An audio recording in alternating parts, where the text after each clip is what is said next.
Welcome to dicky videos. आज हम धूल पाठ का अध्ययन करेंगे जो श्री रामविलास शर्मा ने लिखा है। तो पाठ की शुरुआत वो करते हैं एक पंक्ति से। वो पंक्ति उन्होंने लिखी है, जिसके कारण धूलि भरे हीरे कहलाए। तो उनके अनुसार कि यह हिंदी कविता की सबसे सुंदर पंक्तियों में से एक है। इस पंक्ति का तात्पर्य क्या है कि जैसे कोई हीरे का प्रेमी होता है, जिसको हीरा पसंद है, वो उसको साफ सुथरा तरासा हुआ यानी कि जो आंखों में चकाचौंध पैदा कर देता है, ऐसा ही हमेशा देखना पसंद करेगा। लेकिन यहाँ पर हीरे से भी कीमती चीज का वर्णन किया गया है जो अपनी आंखों का तारा होती है। तो वह धूल से भरा हुआ ही अच्छा लगता है।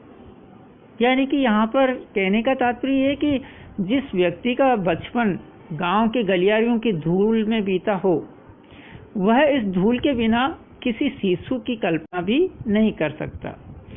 यानी इसका तात्पर्य कि जो छोटा नन्हा बच्चा होता है, वो अगर धूल में नहीं सनेगा, धूल में नहीं खेलेगा, तो यानी कि ऐसा बचपन की कोई कल्पना भी नहीं कर सकता।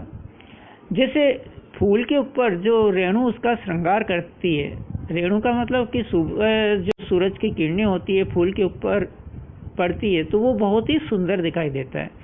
तो वैसे ही जो छोटा बच्चा होता है, शिशु होता है, उस पर अगर मिट्टी लग जाए, धूल लग जाती है, तो उसका सौंदर्य और भी बढ़ जाता है। आगे लेखक कहते हैं कि जो अभिजात वर्ग है, अभिजात वर्ग का मतलब जो संपन्न वर्ग है, उसने यानी प्रसाधन सामग्री यानी कि जो सजने संवरने की सामग्री है बहुत सारी बना ली, बहुत सारे आविष्कार कर दिए। लेकिन जो छोटा बच्चा होता है, जो नन्हा मुन्ना बच्चा है, अगर उस पर जो गोधूलू यानी कि धूल लगी हुई हो, तो उसकी सुंदरता का मुकाबला वो प्रसाधन भी नहीं कर सकते। यानी कि जैसे श्री कृष्ण भगवान है, जो बाल लीलाएं उन्होंने करी थी, धूल में खेले थे, धूल से सने हुए उनका जो मुख है, उसकी तुलना हम किसी से कर सकते हैं क्या? नहीं कर सकते। आज के प्रसाधन सब उसके सामने फीके हैं। आगे लेकर कहते हैं कि हमारी सभ्यता इससे धूल के संसर्ग से बचना चाहती है। यानी कि हमारी जो सभ्यता है, वर्तमान सभ्यता, वो इस धूल से घृणा करती है, उससे बचना चाहती है, उससे दूर हटना चाहती है। और वो सोचती है कि अपना घर आसमान में बना ले। आसमान में बनाने का मतलब कि जहाँ पर धरती की कोई गंदगी उनको छू ना सके। लेकिन आगे लेखक कहते हैं कि शिशु भोलेनाथ से कहती है, धूल में मत खेलो। यानी कि आजकल की जो जनरेशन है, लोग हैं, वो अपने बच्चों को धूल में नहीं खेलने देते हैं। और इससे बचाने के लिए वो जो नकली यानी कि खिलौने हैं या मतलब और कोई चीज़ें हैं, वो बच्चों को देते हैं। लेकिन जो धूल में खेलने का मज़ा है वो उनमें नहीं है। तो आगे उन्होंने एक पंक्ति लिखी है कि धन्य धन्य वे है नर मेले जो करत गात कनिया लगाई धूरी ऐसी लरिकान की। यानी कि उसने भी मानव भरे हीरों का महत्व कम करने में कुछ उठा न रखा था। धन्य धन्य में ही उसने बड़ापन को विज्ञापित किया। विज्ञापित किया मतलब प्रसारित किया। फिर मेले शब्द से ही अपनी हीन भावना भी व्यंजित कर दी। यानी कि मेले शब्द का प्रयोग करके यानी कि जो घृणा की भावना है वो प्रकट कर दी। अंत में ऐसे लरिकान कहकर उसने भेद बुद्धि का परिचय भी दे दिया। वह हीरों का प्रेमी है, धूली भरे हीरों का नहीं। यानी यहाँ पर उन लोगों के लिए कहा गया जो हीरों के प्रेमी यानी चमक के, बाहरी चमक के प्रेमी है। वो धूल से सने हुए हीरे पसंद नहीं है उनको। यानी कि अभी जो लोग हैं उनको मिट्टी से सने हुए जो उनके बच्चे हैं वो पसंद नहीं है, इसलिए वो मिट्टी में जाने से अपने बच्चों को रोकते हैं, धूल से सनने से उनको रोकते हैं। आगे कहते हैं लेखक कि शिशु भोलानाथ के संसर्ग से तो जो मेले जो करत गात की नौबत आई। अखाड़े की मिट्टी में सनी हुई देह से तो कहीं उबका ही आने लगे। यानी कि अखाड़ा किसको बोलते हैं? जहाँ कुश्ती होती है। तो उस मिट्टी को कोई देखे तो यानी कि ऐसे लगे कि बहुत गंदी है और उबका यानी उल्टी आने जैसी हो जाती है। लेकिन जो जिसका बचपन धूल में ही बीता हो, वह जवानी में अखाड़े की मिट्टी में सनने से कैसे वंचित रह सकता है? यानी कि वो तो उसमें जाएगा ही। रहता है तो उसका दुर्भाग्य और क्या। यानी कि अगर उसके बिना वो रह सका या कभी गया नहीं, तो ये एक तरह से उसका दुर्भाग्य है, ऐसा लेखक कहता है। यह साधारण धूल नहीं है, वरन तेल और मट्टे से सिंचाई हुई वह मिट्टी है जिसे देवता पर चढ़ाया जाता है। यानी कि यहाँ पर लेखक ने जो अखाड़े की मिट्टी की महिमा बताई है कि ये किससे बनी हुई है, तेल और मट्टे से सिंचाई हुई। यानी कि पहलवानों के तेल की मालिश होती है, फिर जब वो कुश्ती लड़ते हैं तो उनके पसीने टपकते रहते हैं, उनमें मिट्टी सन जाती है, तो वो वाली मिट्टी है ये। तो यानी कि लेखक कहते हैं कि ऐसी मिट्टी को तो देवताओं पर भी चढ़ाया जाता है। संसार में ऐसा सुख दुर्लभ है, यानी कि बड़ी मुश्किल से मिलता है। पसीने से तर बदन पर मिट्टी ऐसे फिसलती है जैसे आदमी कुआं खोदकर निकला हो। जैसे आदमी कुआं खोदकर निकलता है तो क्या होता है, वो पूरा मिट्टी में सन जाता है। वैसे ही अगर कोई पहलवानी कर रहा हो तो उसका शरीर भी मिट्टी से सनेगा ही। उसकी मांसपेशियां फूल उठती है, आराम से वह हरा होता है। अखाड़े में चारों खाने चित लेटकर अपने को विश्व विजय लगता है उसको। यानी कि वो सोचता है कि जैसे मैंने पूरे विश्व को विजय कर लिया है। मिट्टी उसके शरीर को बनाती है, क्योंकि शरीर भी तो मिट्टी का ही बना हुआ है। यानी लेखक कह रहा है यहाँ पर कि हमारा शरीर भी तो मिट्टी का बना हुआ है। तो यानी कि मिट्टी तो उसके शरीर को और मजबूत करती है। किसके शरीर को? पहलवान के शरीर को। आगे लेखक कहता है कि शरीर और मिट्टी को लेकर संसार की असारता पर बहुत कुछ कहा जा सकता है। असारता का मतलब जिसमें कोई सार नहीं होता है। परंतु यह भी ध्यान देने की बात है कि जितने सार तत्व जीवन के लिए अनिवार्य है, सार तत्व का मतलब क्या होता है, जिनमें सार होता है, यानी कि कुछ सारांश होता है। तो ये जो जीवन के लिए जरूरी है वो सब भी कहाँ से मिलते हैं? मिट्टी से मिलते हैं। जैसे आगे उन्होंने उदाहरण दिया है, जिन फूलों को हम अपनी प्रिय वस्तुओं का उपमान बनाते हैं, उपमान का मतलब विशेषण बनाते हैं, विशेषण विशेष से बनाते हैं, वे सब मिट्टी की ही उपज है। जैसे रूप, रस, गंध, स्पर्श। इन्हें कौन संभव मानता है, यानी कि कौन संभव करता है?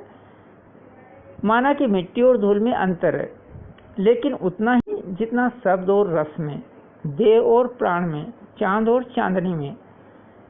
यानी कि जैसे धूल और शब्द और रस में कोई अंतर नहीं होता है, देह और प्राण में कोई अंतर नहीं होता है, चांद और चांदनी में जैसे कोई अंतर नहीं होता है विशेष, वैसे ही मिट्टी और धूल में कोई अंतर नहीं होता है। तो यानी यहाँ पर यही कह रहा है लेखक कि जो जैसे हम जैसे फूल की उपमा देते हैं, फूल को सुंदर मानते हैं, लेकिन ये सब कहाँ से होता है? मिट्टी से, उसी धूल से उत्पन्न होते हैं। आगे लेकर कहते हैं कि ग्राम भाषाएं अपने सूक्ष्म बोध में धूल की जगह गर्द का प्रयोग कभी नहीं करती। यानी कि गर्द क्या होता है? गंध, मतलब किसी गंदगी को बताने के लिए प्रयोग में लिया जाता है। तो गांव में ऐसी भाषा का यूज नहीं करते हैं। धूल वह जिसे गोधूली शब्द में हमने अमर कर दिया है। यानी कि गांव वाले तो धूल को गोधूली बना दिए। अमराइयों के पीछे छिपे हुए सूर्य की किरणों में जो धूली सोने को मिट्टी कर देती है, सूर्यास्त के उपरांत लीक पर गाड़ी के निकल जाने के बाद जो रुई के बादल की तरह या एरावत हाथी के नक्षत्र पथ की भांति जहाँ की तहाँ स्थिर रह जाती है, चांदनी रात में मेले जाने वाली गाड़ियों के पीछे जो कवि कल्पना की भांति उड़ती चलती है, जो शिशु के मुंह पर, फूल की पंखुड़ियों पर साकार सौंदर्य बनकर छा जाती है, धूल उसका नाम है। यानी कि इस तरह से लेखक ने धूल का वर्णन किया है, धूल की महिमा बताई है। अब आगे अपन गोधूली के बारे में देखते हैं कि कवि क्या कह रहा है। गोधूली पर कितने कवियों ने अपनी कलम नहीं तोड़ दी। यानी कि गोधूली एक बहुत ही पवित्र बेला मानते, बेला मतलब समय, लेकिन वह गोधूली गांव की अपनी संपत्ति है जो शहरों के बाटे नहीं पड़ी।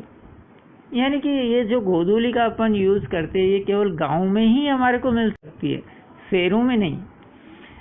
एक परिचित पुस्तक विक्रेता के निमंत्रण पत्र में गोधूली की बेला में आने का आग्रह किया गया था। यानी कि जैसे कोई शादी का निमंत्रण पत्र देने आया, कोई किताब बेचने वाला था, तो उसमें कार्ड में लिखा हुआ था कि गोधूली बेला में आप आइएगा। अब गोधूली बेला का मतलब होता है शाम का समय, जब सूरज अस्त हो जाता है और रात होने का समय बाकी होता है, यानी उसके बीच का समय जब सूर्य अस्त होने वाला होता है। लेकिन उसमें गोधूली किसको कहते हैं कि मतलब जो गाय या जो ग्वाले होते हैं उनसे जो धूल उड़ती है और जो सूर्य छिपते हुए के रोशनी में उनके कण नजर आते हैं, वो गोधूली बेला कहलाती है। तो ऐसा शहरों में मिलना मुश्किल है। तो आगे कवि कह रहा है, लेखक कह रहा है कि इस कविता की विडंबना थी और गांव में जिस धूली को कवियों ने अमर किया है वह हाथी घोड़ों के पग संचालन से उत्पन्न होने वाली धूल नहीं है, वरन गोपालों के पदों की धूली है। यानी कि ये शहरों में नहीं मिल सकती, क्योंकि शहरों में तो हाथी घोड़े गाड़ियाँ ये चलती है, तो इनसे जो धूल उड़ती है वो गोधूली नहीं कहलाएगी। गोधूली क्या कहलाएगी? जो गवाले है, जो गाय है, उनके पाँव से जो धूल उड़ती है उसी को गोधूली कहा जाता है, वो ही पवित्र मानी जाती है। तो इस प्रकार से लेखक ने गोधूली की महिमा बताई है और ये बताया कि ये केवल गांव की ही संपत्ति है। आगे देखिए, लेखक कहता है, नीच को धूली समान वेद वाक्य नहीं है। सती उसे माथे से, योद्धा उसे आंखों से लगाता है। यूलिसिस ने प्रवास से लौटने पर इथाका की धूली चूमी थी।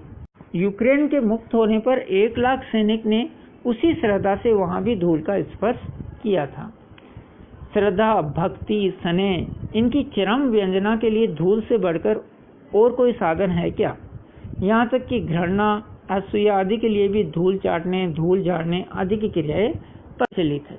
तो यहाँ पर कवि यानी कि लेखक ये कह रहा है कि जो धूल होती है उसका महत्व कितना है। जैसे कोई योद्धा होता है युद्ध में, वो अपने धूल से अपने माथे पर तिलक करता है, ऐसे जो सती होती है वो माथे पर धूल को लगाती है। ऐसे ही उन्होंने उदाहरण दिया था कि एक लाल सैनिक जो थे उन्होंने भी यूक्रेन के मुक्त होने पर श्रद्धा से धूल को अपने सिर पर लगाया था। तो इस प्रकार से यानी कि धूल का महत्व उन्होंने बताया। अब आगे देखिए, धूल, धूली, धूली, धुरी आदि की व्यंजनाएं अलग अलग है। धूल जीवन का यथार्थवादी गद्य का मतलब कविता कह सकते हैं अपन। धूली उसकी कविता है। धूली छायावादी दर्शन है जिसकी वास्तविकता संदिग्ध है। और धुरी लोक संस्कृति का नवीन जागरण है। इन सब का रंग एक ही है, रूप में भिन्नता जो भी हो। मिट्टी काली, पीली, लाल तरह तरह की होती है, लेकिन धूल कहते ही शरद के धूले उजले बादलों का स्मरण हो आता है। धूल के लिए श्वेत नाम का विशेषण अनावश्यक है, वह उसका सहज रंग है। यानी कि यहाँ पर कहा गया है कि धूल या मिट्टी के कहीं रंग हो सकते हैं, लेकिन जो हमारे दिमाग में आता है वो यानी कि शरद के धूले उजले बादलों का ही स्मरण हो आता है जब धूली का नाम आता है। आगे लेखक कहते हैं कि हमारी देशभक्ति धूल को माथे से न लगाए तो कम से कम उस पर पेड़ तो रखे। यानी कि लेखक कह रहा है कि अगर हम देशभक्त है तो हम धूल को यानी कि अपने सिर पर लगाते हैं, अपनी धरती माता की धूल को, लेकिन अगर कम से कम माथे पर न लगाए तो उसको उसके ऊपर पेड़ तो रखे।